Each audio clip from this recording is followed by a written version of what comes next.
Welcome all. Hope you all are doing well with your families. And today I'm here to continue our journey of OCM, that is Organization of Commerce and Management. The subject is not new for us, correct? And I'm not going to say something like the 11th ka OC is completely different and 12th ka OC is completely different. No, they are not. Absolutely not. They are interconnected with each other. In 11th, let me remind you, we have started with business, where we have seen business, employment, profession, trade, auxiliaries to trade, and somewhere around we have ended with the introduction to management. So management से start करते हैं जहाँ पे end किया था last year में. Management, what is a management? So we have seen over there that management is an art. It has been very well, or let me say that it has been very beautifully explained by Mary Paul Parker, that management is an art of getting things done through others. It is a technique of influencing the others so that they can perform the activity as per your desired way. Correct? यही है ना management. And further we have seen that management is present everywhere. Whether you are talking about the profit making organization or we are talking about non-profit making organization, either you are talking about the sole trading concern or joint stock companies. ठीक है, business की बात करो या फिर अपनी daily activities की बात करो. 1 साल का बच्चा हो, ठीक है, एक स्टूडेंट जो फर्स्ट स्टैंडर्ड में है, on the other hand individual who is engaged himself in the some certain kind of business, each and everyone for their business in order to manage their day-to-day life, each and everyone is using the management, sometimes knowingly, sometimes unknowingly. So management is basically planning the things. इतना हमने last year देखा था ना. इसके continuation में today when we are in 12th standard, correct है, we are going to start up with a new chapter of OCM. Correct है. The name of the chapter is principles of management. I know this.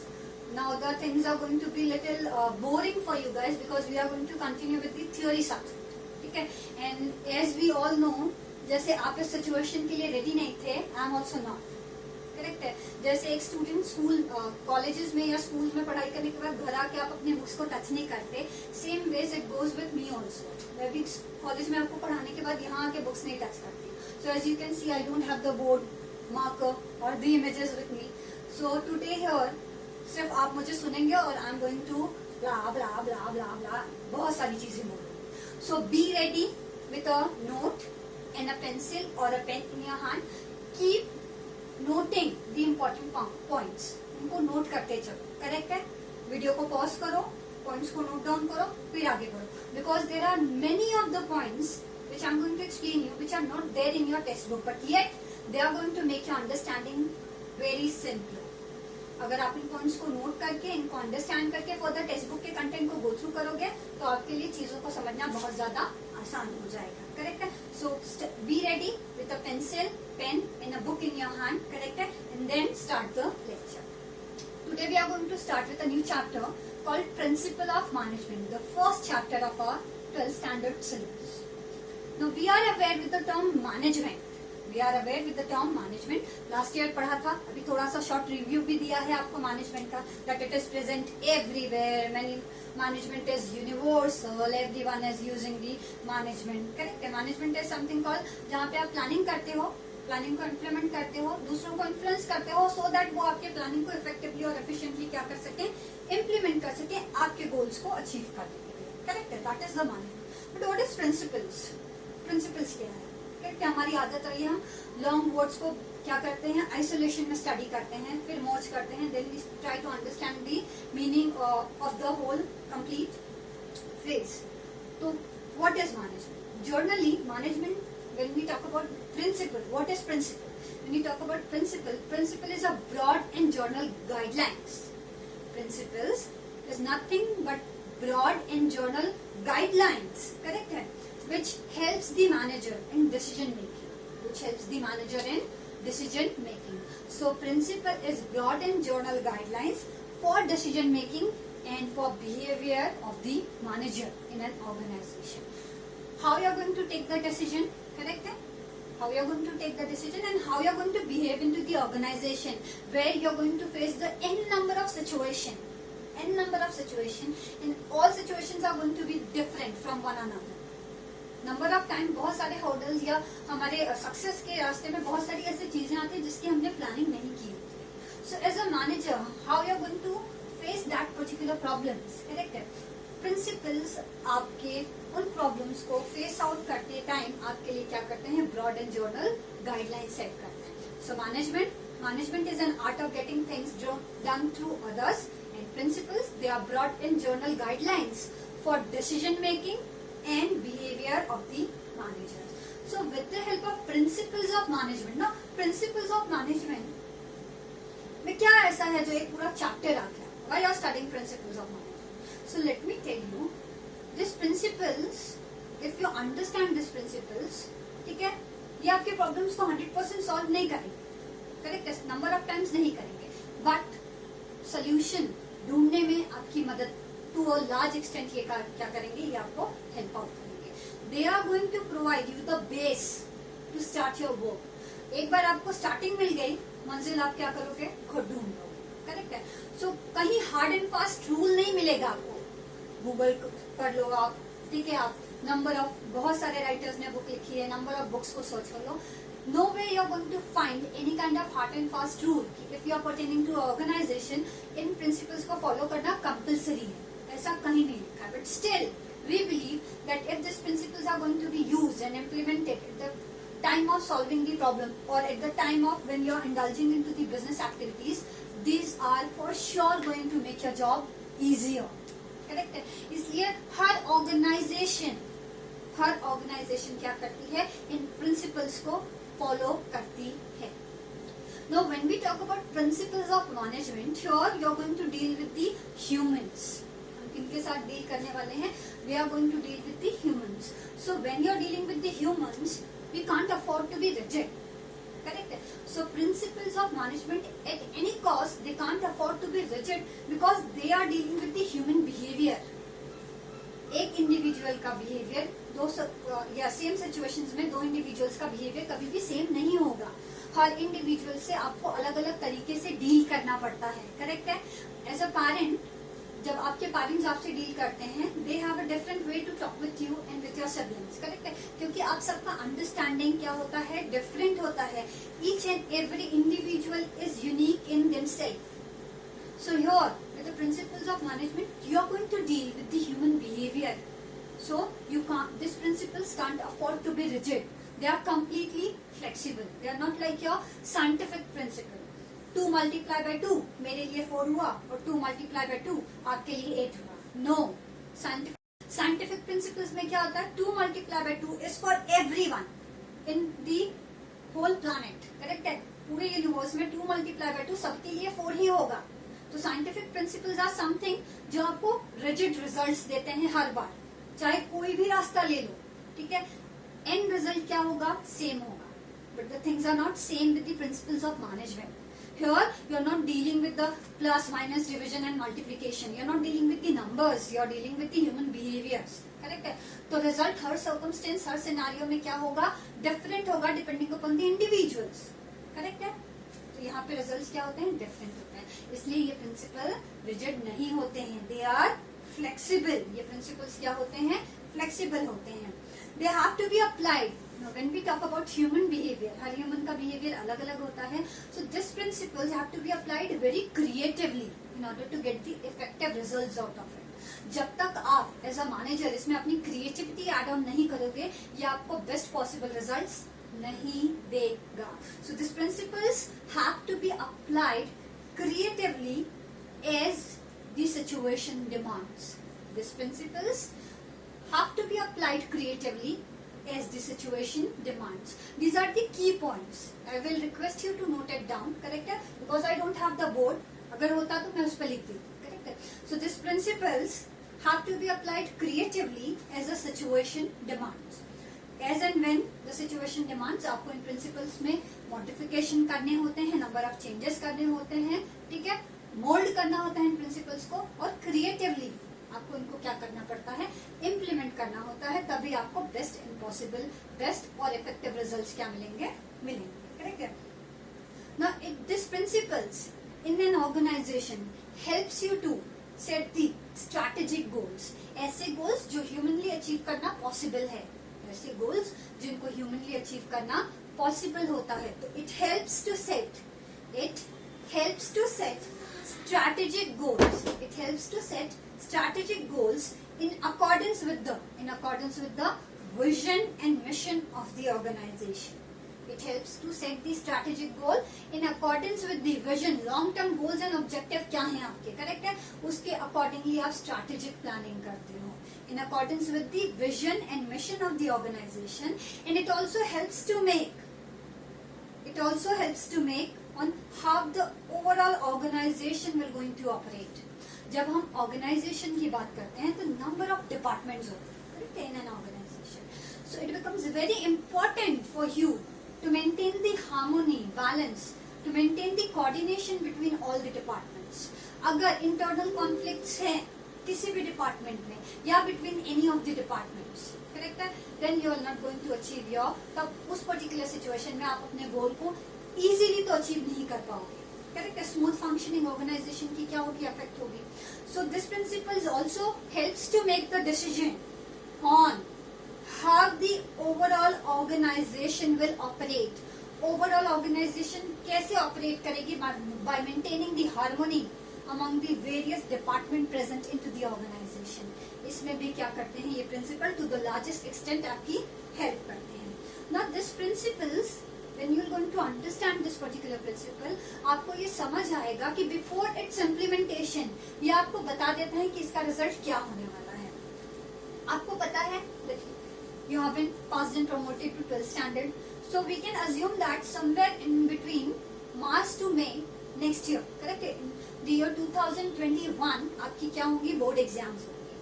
So in according to that, अगर आपने अभी से planning करके उसको implement करना start नहीं किया तो नहीं मैं तो जनवरी में स्टार्ट करूंगा and I am going to do well with my studies, correct है, नहीं ऐसा नहीं होता है. In order to score good percentage in your exams, it requires to start the planning and start the execution of that planning from now only. सारे circumstances को consider करते हुए, करेक्ट है.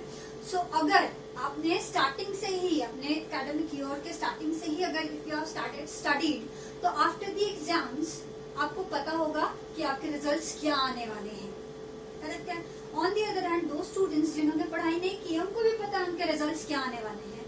So if you have a proper knowledge and understanding of this particular principles, इनके implement से पहले ही आपको पता होगा कि रिजल्ट क्या है. सो यहाँ पे ट्रायल एंड एरर का कोई काम ही नहीं है कि पहले इस्तेमाल करो फिर विश्वास करो, नहीं. Before implementing the formula you are aware कि अगर मैं इस फॉर्मूला को, इस प्रिंसिपल को इम्प्लीमेंट करता हूँ, what is going to be the result, and accordingly आप अपनी एक्टिविटीज प्लान करोगे. अकॉर्डिंगली आप करेक्ट प्रिंसिपल को क्या करोगे, चूज करोगे और इम्प्लीमेंट करोगे जो रिजल्ट आपको चाहिए. अगर if you are okay with the 40% or 35%, तो ठीक है, start studying from January 2021. But if you are aiming to increase your percentage, if you are aiming to score high percentage in your 12th standard, you will have to plan from now. अभी से planning करो, अभी उसको implement करो, correct है. तभी आप क्या कर पाओगे, बेटर स्कोर कर पाओगे, कम्पीट कर पाओगे टू दी अदर्स, करेक्ट है. सो यहाँ पे ट्रायल एंड एरर का कोई काम नहीं है. प्रिंसिपल्स को इम्प्लीमेंट करने के पहले ये प्रिंसिपल्स आपको बता देंगे. If you have the proper knowledge and understanding of the principles, ये आपको बता देंगे कि इसका एंड रिजल्ट क्या होने वाला है. एंड अकॉर्डिंगली आप क्या करते हो, उन प्रिंसिपल्स में मॉडिफिकेशन करके इनको अपने डिजायर्ड गोल को अचीव करने के लिए इम्प्लीमेंट करते हो. सो जहाँ पे ट्रायल एंड एरर नहीं होता है वहां पे ऑटोमेटिकली एक चीज और आ जाती है. Guess what, saving of the time. Trial करो, एरर हुआ, फिर से दूसरी प्लानिंग इम्प्लीमेंट करो, हर्डल्स आए, फिर से उसमें मॉडिफिकेशन, नहीं.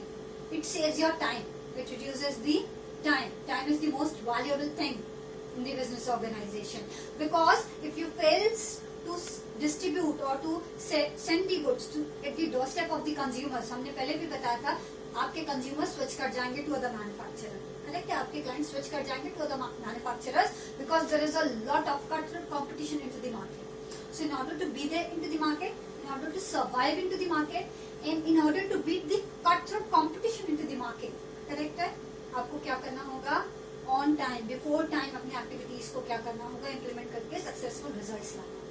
So because यहाँ पे ट्रायल एरर का कोई काम नहीं है, it saves your lot of time. Now these principles, when we talk about these principles, although I have told you that principles are the broad and general guidelines, principles of management gives the manager broad and general guidelines, correct, regarding the decision and regarding the behavior of the manager in the organization. But these principles are formed after the n number of experiments and observations on n number of people. बहुत सारे experimentations, बहुत सारे observation in the different organisation, small scale, medium scale, large scale organisation, अलग अलग kind की organisation, अलग अलग nature के ऑर्गेनाइजेशंस में इन प्रिंसिपल्स को इम्प्लीमेंट किया गया. ठीक है, उसके बाद जब सक्सेसफुल रिजल्ट्स आए तभी जाके इन प्रिंसिपल्स को क्या किया गया, एक्सेप्ट किया गया. So although this principles gives you the broad and general guidelines, but these principles are formed after the enough amount of observation. Principles are formed after the enough amount of observation and experimentation in different situations and in different organization. अलग अलग situation में, अलग अलग organisations में इनको अलग अलग mentality के, आइडियोलॉजी के लोगों पे इम्प्लीमेंट किया गया. और हर बार ईच नंबर ऑफ टाइम जब पॉजिटिव सक्सेसफुल रिजल्ट्स आए तभी इन प्रिंसिपल्स को क्या मिला, यूनिवर्सल प्लेटफॉर्म पे एक्सेप्टेंस मिला. करेक्ट है. Now this principles are the statement of fundamental truth. This principles give you the basis for your general guidelines. Rules and regulation set करने के लिए, इम्प्लीमेंट करने के लिए ये आपको क्या देता है, in order to understand the other colleagues in the organisation. Correct है. एम्प्लॉयज इन द ऑर्गेनाइजेशन, ये प्रिंसिपल्स आपको क्या देते हैं, बेसिस प्रोवाइड करते हैं. सो ऑल्दो ये प्रिंसिपल्स बहुत इम्पैक्टफुल है, बहुत इफेक्टिव है, बट दैट डजंट मीन्स कि आप इनको ब्लाइंडली फॉलो करोगे, ब्लाइंडली इम्प्लीमेंट करोगे. नो, मैंने पहले भी बताया था ये इफेक्टिव और एफिशिएंट रिजल्ट्स आपको तभी देंगे when you are going to apply them creatively. When you are going to apply them creatively as and when the situation demands. So depending, pertaining upon the situation, जब आप इनको mould करते हो, इनको modify करते हो as the situation demand, तभी आपको क्या देते हैं, इफेक्टिव रिजल्ट्स देते हैं. So these principles don't tell you कि हमको ब्लाइंडली फॉलो करो. नो. अरे मैंने तो पूरे 14 प्रिंसिपल्स इम्प्लीमेंट किए, फिर भी my organisation's growth is going downfall because you haven't implemented them creatively. Correct है ना.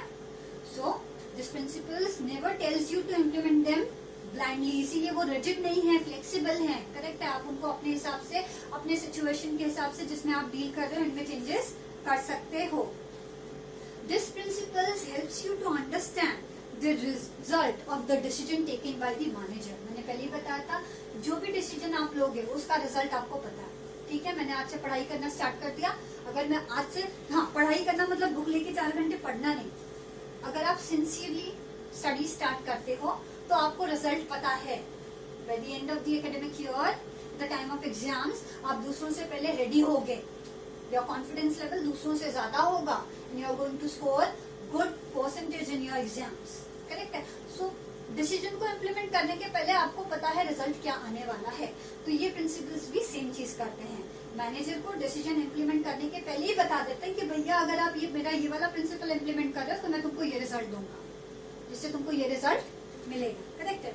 नाउ मैनेजमेंट प्रिंसिपल्स जो है, these principles are universal and applicable everywhere. Universal है, दैट मीन्स इनको हर एक ने क्या किया है, एक्सेप्ट किया है. सिर्फ इंडिया में एक्सेप्टेड है, यूके में नहीं है, यूएस में नहीं है, ऐसा नहीं. It has got the universal acceptability. और हर एक ऑर्गेनाइजेशन इन प्रिंसिपल्स को क्या करती है, फॉलो करती है. हाँ, कहीं हार्ड एंड फास्ट रूल नहीं लिखा है कि it is compulsory to follow this principles in joint stock companies. Correct नहीं, ऐसा नहीं. नो मैटर आपकी ऑर्गेनाइजेशन सोल ट्रेडिंग कंसर्न है, पार्टनरशिप फर्म है, ज्वाइंट हिंदू फैमिली बिजनेस है, कोऑपरेटिव सोसाइटी है या जॉइंट स्टॉक कंपनी है, लार्ज स्केल पे आप ऑपरेट कर रहे हो या स्मॉल स्केल पे आप ऑपरेट कर रहे हो. नो मैटर आप गवर्नमेंट सेक्टर में हो, आप फार्मास्यूटिकल सेक्टर में हो, no matter what sector you belongs to, what is the nature of your business, that doesn't matter. This principles are going to help you out everywhere in every kind of organisation. Correct है. So now we are done with the meaning and introduction of principles of management. Let's move towards the nature and the characteristics of the principles of management. Now this principles, generally जब हम बात करते हैं principles की, तो हम इनको organisations में क्या करते हैं, इम्प्लीमेंट करते हैं, करेक्ट है, कंपनीज में, बिजनेस में इन प्रिंसिपल्स को हम यूज करते हैं. सो ये this principles helps the manager to guide and influence the employees behaviour. जो एम्प्लॉयज होते हैं, जिनके हेल्प से आप अपने प्लान्स को एग्जीक्यूट करते हो, after the execution if everything goes well, you earn the success in terms of profit, correct है. उन एम्प्लॉयज को मोटिवेट करने में, गाइड करने में, इन्फ्लुएंस करने में ये प्रिंसिपल्स क्या करते हैं, हमारे मैनेजर की, हमारे ऑर्गेनाइजेशन की हेल्प करते हैं. It brings the coordination among the different levels in the organisation. Levels in the organisation, फिर से थोड़ा सा पीछे चलते हैं. 11th स्टैंडर्ड में हमने किया था top level, middle level and lower level of the organisation. Top level में कौन आता है, आपके सीईओ, सीएफओज. मिडिल लेवल में कौन आता है, आपके डिपार्टमेंट के मैनेजर्स. टॉप लेवल में बोर्ड ऑफ डायरेक्टर्स भी आते हैं. मिडिल लेवल में production manager, distribution manager, HR department का मैनेजर, आर&डी डिपार्टमेंट का मैनेजर. और लोअर लेवल में कौन आते हैं, हमारे एम्प्लॉयज, जो प्लान्स को क्या करते हैं, एग्जीक्यूट करते हैं. उन्हीं अलग अलग लेवल जो ऑर्गेनाइजेशन में होती है, top, middle and lower level organisation में, इनके बीच और अलग अलग डिपार्टमेंट्स के बीच में कोऑर्डिनेशन बनाए रखने में क्या करता है, प्रिंसिपल्स ऑफ मैनेजमेंट आपको हेल्प करते हैं. So it brings the coordination among the different level in the organisation. It brings the coordination among the different levels in the organization, and it also helps in improving the efficiency. आप अपने employees को understand कर रहे हो, आप उनको influence कर पा रहे हो, उनकी एफिशिएंसी इंक्रीज होगी.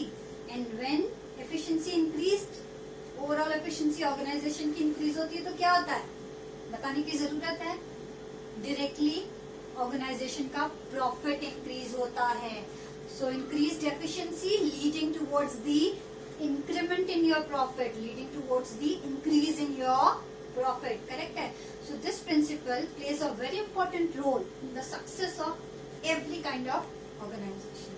So abhi we are going to start with the nature of principles of management. Pause करो, पानी पी लो, कुछ खा लो. आधे लोग देखते देखते सो गए होंगे वीडियो, आधे लोग वीडियो देख रहे होंगे, दिमाग कहीं और चल रहा होगा, करेक्ट है. नोट डाउन कर रहे हैं आप सारे points, please keep on noting down each and every point, correct है. नहीं तो फिर वीडियो देखना होगा, फिर बोर होना पड़ेगा आपको, फिर सो जाओगे, करेक्ट है. Let us start with the very first characteristics of principle of management. First principle is universal application. अभी बताया था ना, इन प्रिंसिपल्स को एन अमाउंट ऑफ ऑब्जर्वेशन और एक्सपेरिमेंट्स के बाद in different situation, different organisation, at different levels, correct है, क्या किया गया है, फॉर्मुलेट किया गया है, फॉर्म किया गया है, करेक्ट है.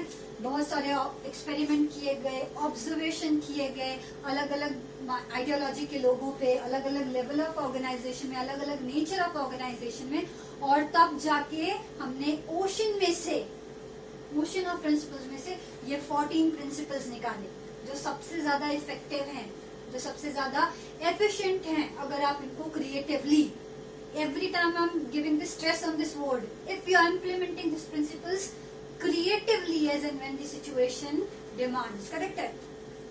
So irrespective of the kind of business, nature of business you are dealing with, these principles are applicable everywhere. This principle has got the universal acceptability, correct है. Now this principles of management helps to make your job. This principle has got the universal applicability. हर level पे, top, middle, lower level organisation में, आप level of the organisation पे आप क्या करते हो, इन प्रिंसिपल्स को इम्प्लीमेंट करते हो. And when you implement this principle, it makes your job easier. So this principle have got the universal acceptance because they are formed after the enough amount of observation and experiments in n number of situations, correct है. These principles can be implemented in any kind of organization, in any nature of organization, and at any level in the organization.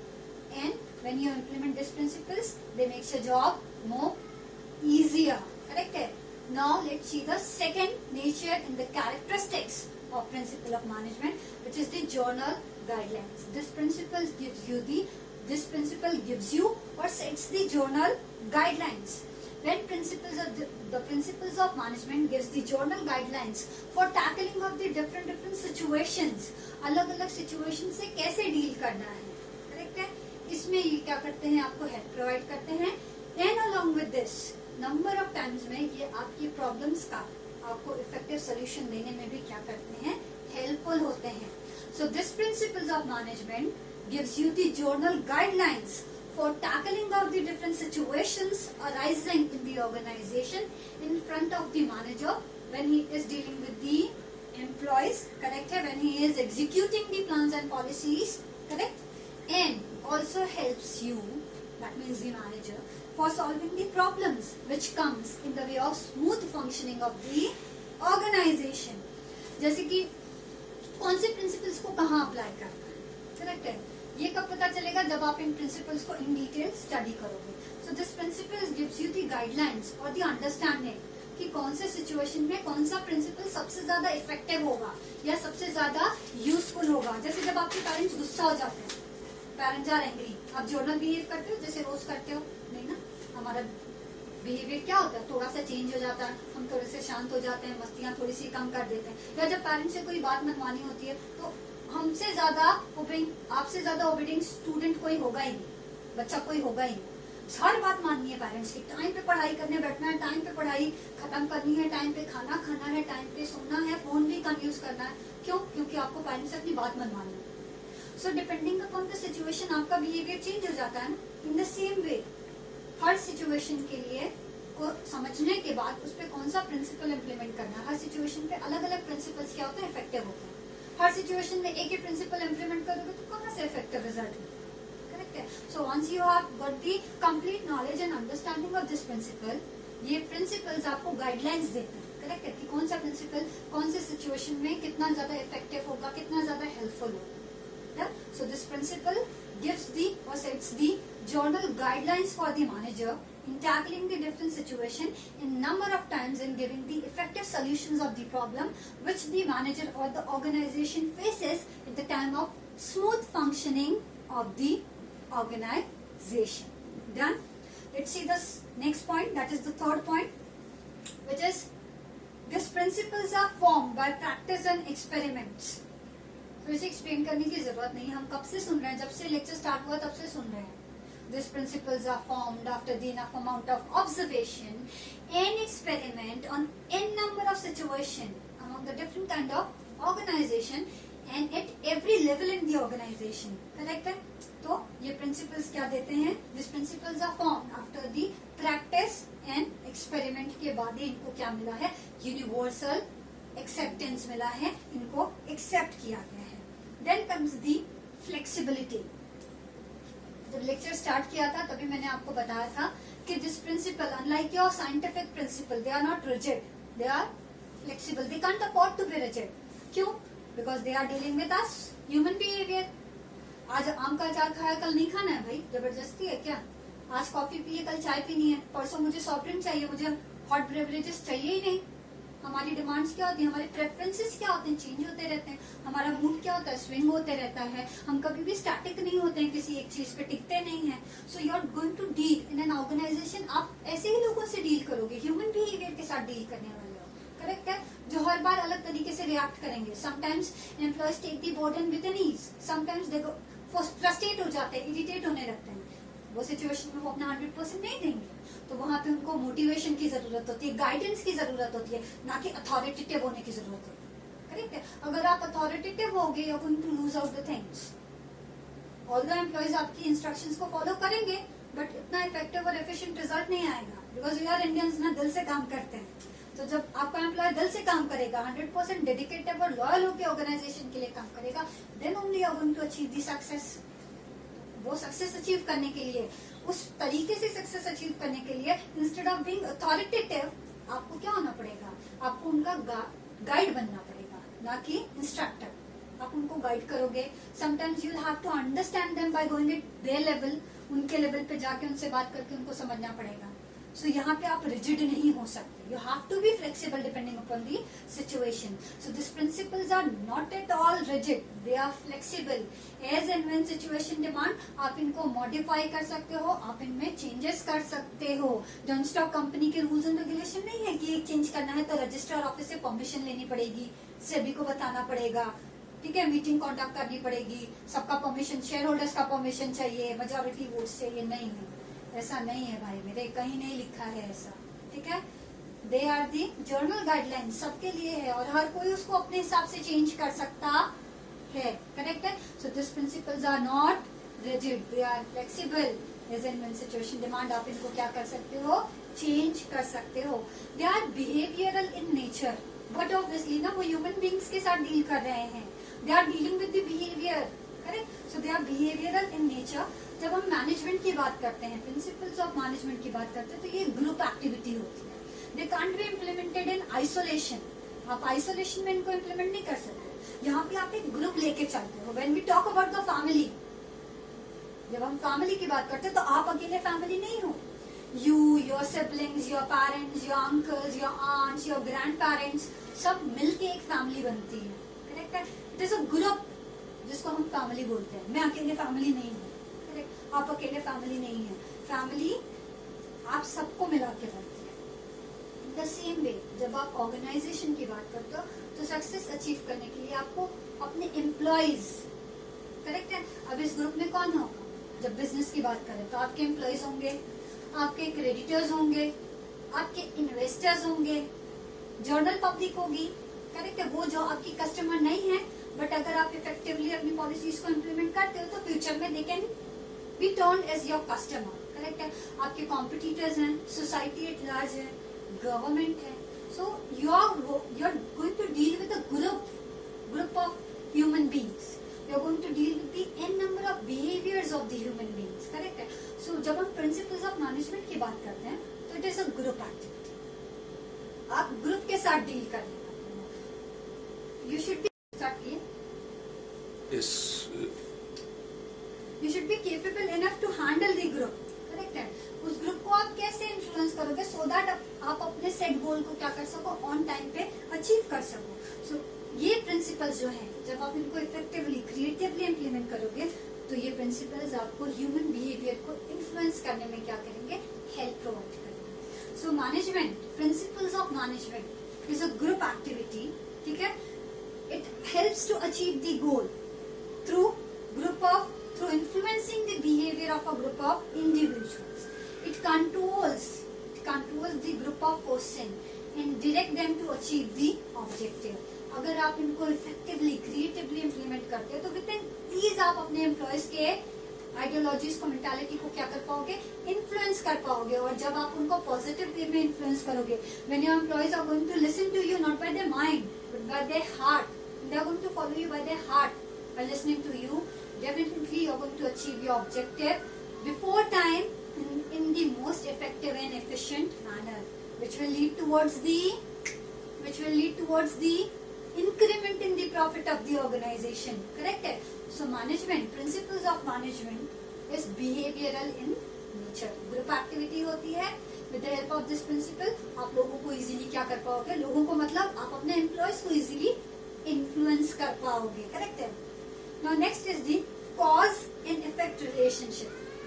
Now when we talk about principles of management, this principle gives us the base for decision making. At least ये आपको एक base देते हैं, एक roots दे देते हैं आपको for your decision making. आपको पता होता है कि आपको क्या करना है और आपके पास guidelines होती हैं कि आपको कैसे करना है. Correct है. बस आपको उसमें थोड़ा सा creative होने की जरूरत है. So what is going to be the effect? What is going to be the effect of a particular management principle? What is going to be the effect of a particular management principle when implemented in a different situation is already known? When implemented in different situation in an organization is already known. पहले भी बताया था, trial error नहीं होता है. आप अगर इस प्रिंसिपल को इस तरीके से इम्प्लीमेंट करोगे तो रिजल्ट क्या आने वाला है आपको पहले से ही पता होता है. और जब आपको पता है कि यार अगर मैं अभी से पढ़ाई नहीं करूंगा या करूंगी तो I am not going to be able to score good marks, good percentage in the exams, तो क्या होगा? आप सेम चीज कंटिन्यू करोगे? नहीं है। कुछ दिन के लिए तो एटलीस्ट आप सिंसियर हो जाओगे और पढ़ना स्टार्ट कर दोगे, और एक बार हैबिचुअल हो गए तो पढ़ाई डेली होगी, करेक्ट है, जो एट द एंड आपको क्या देगी? पॉजिटिव रिजल्ट देगी by scoring the good marks in the organisation. तो प्लानिंग को इम्प्लीमेंट करने के पहले आपको पता चल जाता है कि इसका रिजल्ट क्या होने वाला है। Cause in effect relationship, once you have understand the root cause of the particular problem in the organisation, correct है, प्रॉब्लम को समझने के बाद जब आपको पता है कि इस प्रॉब्लम पे मैं ये प्रिंसिपल इम्प्लीमेंट करूंगा या करूंगी, तो आपको उसी वक्त ही पता चल जाता है जब आप डिसीजन लेते हो कि कौन सा प्रिंसिपल इम्प्लीमेंट करने वाले हो। At that moment of time only आपको पता रहता है कि इसका रिजल्ट क्या आने वाला है। जैसे कि मुझे पता है अगर मैं अपने एम्प्लॉयज को की परफॉर्मेंस को अप्रिशिएट करती हूँ इधर इन मॉनिटरी या नॉन मॉनिटरी फॉर्म में, करेक्ट है, तो वो मोटिवेट होंगे, they are going to give their 100%, 200% towards the organisation, correct है। तो उसका सीधा सीधा इम्पैक्ट किस पे आएगा?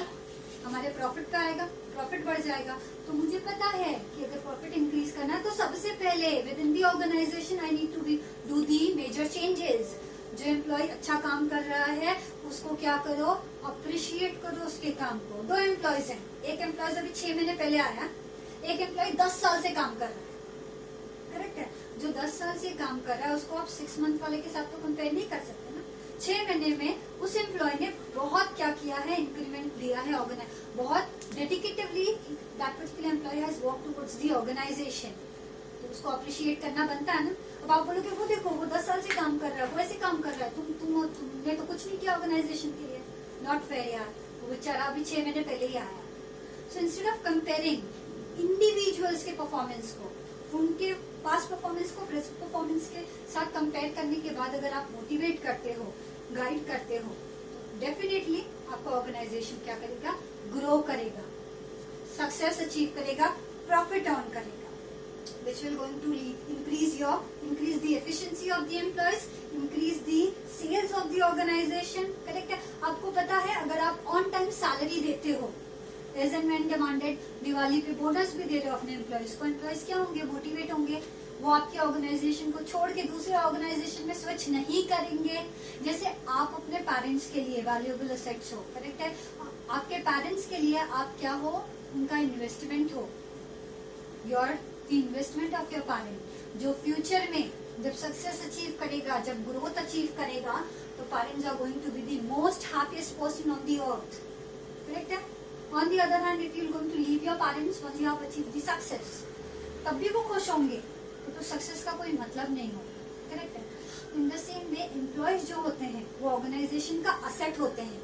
हर ऑर्गेनाइजेशन चाहती है कि वो अपने वैल्यूएबल एम्प्लॉयज को होल्ड करके रखे, और ये तभी पॉसिबल होगा जब आप after every short period of time, ठीक है, उनको इंक्रीमेंट दोगे। ऑर्गेनाइजेशन प्रॉफिट पे प्रॉफिट अर्न कर रहा है, एम्प्लॉयज डेडिकेटिवली इफेक्टिवली काम कर रहे हैं, लेकिन ऑर्गेनाइजेशन की बढ़ते प्रॉफिट के साथ एम्प्लॉयज का सैलरी इंक्रीज नहीं हो रहा है, नॉट डन ना।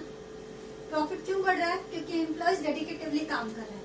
तो जैसे जैसे आपका प्रॉफिट बढ़ता है, अगर आप अपने एम्प्लॉयज के वेजेस और सैलरीज को भी इंक्रीज करोगे, then you know that you are creating an asset for your organisation. Future के लिए आप असेट तैयार कर रहे हो, आपके एम्प्लॉयज कहीं नहीं जाएंगे, उनको पता है आपके ऑर्गेनाइजेशन में ग्रोथ का स्कोप है, then they are going to stay back to your organisation, otherwise वो मूव आउट कर जाएंगे। तो आपको प्रिंसिपल्स को इम्प्लीमेंट करने के पहले ही पता चल जाता है कि इसका रिजल्ट क्या होने वाला है। That is the cause, understanding the cause, समझने के बाद उसके लिए एक प्रॉपर प्रिंसिपल को चूज आउट करना, करेक्ट है, प्रॉपर प्रिंसिपल को चूज आउट करना, and before implementing the decision आपको पता चल जाएगा कि इसका रिजल्ट क्या होने वाला है। सो अगर डिजायर्ड रिजल्ट नहीं आपको मिल रहा है, you can change the principle, you can modify the principle, आप अपने सिचुएशन के हिसाब से उसमें चेंजेस कर सकते हो। That is called the cause in effect relationship, correct है। So management principles cause and effect relationship क्या करता है? फॉर्म करता है, बिल्डअप करता है। Now the last principle given in our textbook, that is all principles are of equal importance. आपको लगता है मम्मी बड़े भाई को ज्यादा प्यार करती है, पापा छोटी बहन को ज्यादा प्यार करते हैं, मुझे तो कोई प्यार ही नहीं करता, मैं तो हूं ही नहीं घर में किसी के लिए, मुझे तो हर चीज के लिए स्ट्रगल करना होता है, मुझे तो हर चीज के लिए जिद करनी होती है। But you don't know All fingers are not equal, but they all are important for us. In the same way, आपके पेरेंट्स दिखाते नहीं, पर प्यार वो आप सबको उतना ही करते हैं. May be they feel more happier जब आप किसी चीज के लिए जिद करते हैं, इसलिए आपको आसानी से चीजें नहीं मिलती हैं. सिंपल. बट आप सब अपने पेरेंट्स के लिए उतने ही इम्पोर्टेंट होते हो. In the same way organisation में सारे प्रिंसिपल्स होते हैं, सब क्या होते हैं, इक्विवेलेंट इम्पोर्टेंट होते हैं. Principle of unity of command बहुत इंपॉर्टेंट है. प्रिंसिपल ऑफ डायरेक्शन का कोई मतलब नहीं है, मैं उसको इम्प्लीमेंट नहीं करता. नहीं, ऐसा नहीं है. हर प्रिंसिपल अपना यूनिक इम्पोर्टेंट रोल क्या करता है, प्ले करता है. एक प्रिंसिपल को इम्प्लीमेंट कर दिया, दूसरे को नहीं करना है, जरूरत नहीं है. नहीं, हर प्रिंसिपल को साइमल्टेनियसली और रेगुलरली जब आप इम्प्लीमेंट करोगे, हर प्रिंसिपल को साइमल्टेनियसली और रेगुलरली जब आप इम्प्लीमेंट करोगे, then only they are going to give the effective and efficient result. Correct है, तभी वो आपको क्या देंगे, effective result. Last year Diwali में बोनस दिया था एम्प्लॉइज को ना, इस साल देने की जरूरत नहीं है. करेक्ट है. आपको लास्ट ईयर अच्छे मार्क्स मिले थे तो आपके पेरेंट्स ने आपको एक अच्छे से रिस्ट वॉच दिलाई थी. ठीक है, इस साल जरूरत नहीं है. अच्छे मार्क्स स्कोर किए तो क्या हो गया, इस साल कुछ नहीं मिलेगा. ऐसे नहीं होता ना यार. फिर नेक्स्ट टाइम आप मोटिवेट होकर उतनी ही एफिशिएंसी से काम करोगे क्या, नहीं करोगे. करेक्ट है. आपका मोटिवेशन लेवल डाउन हो जाएगा और उसका डायरेक्ट इम्पैक्ट आपके परफॉर्मेंस पे आएगा. परफॉर्मेंस पे इम्पैक्ट हुआ, क्या होगा, आपका अल्टीमेट गोल हैम्पर करेगा, आपकी प्रॉफिटेबिलिटी हैम्पर करेगी, आपके मार्क्स हैम्पर करेंगे. करेक्ट. सो एक बार हो गया, बस एक बार इम्प्लीमेंट कर दिया, खत्म, काम खत्म. प्रिंसिपल ऑफ मैनेजमेंट का नहीं, कंटिन्यूअसली रेगुलरली जब आप इनको अलग अलग सिचुएशंस में as and when situation demands creatively implement करोगे, तभी जाके ये आपको क्या देंगे, सक्सेसफुल और पॉजिटिव रिजल्ट्स देंगे. सो this principles needs to be implemented simultaneously in regularly. All the principle, हाँ, all the 14 principles की हम बात कर रहे हैं, एक या दो प्रिंसिपल नहीं. सारे प्रिंसिपल्स को जब आप रेगुलरली और साइमल्टेनियसली इम्प्लीमेंट करोगे, then only you are going to achieve the success. Then only you are going to achieve the success and goal in the most effective and efficient manner. So today we are done with our lecture. Okay, please keep on noting the points. Please go through with the video lectures. Go through with the PDF file, that is the textbook. I have texted you out. Okay, any doubts? Feel free to text me out between 2 to 4. Please go through with the lectures. Thank you very much.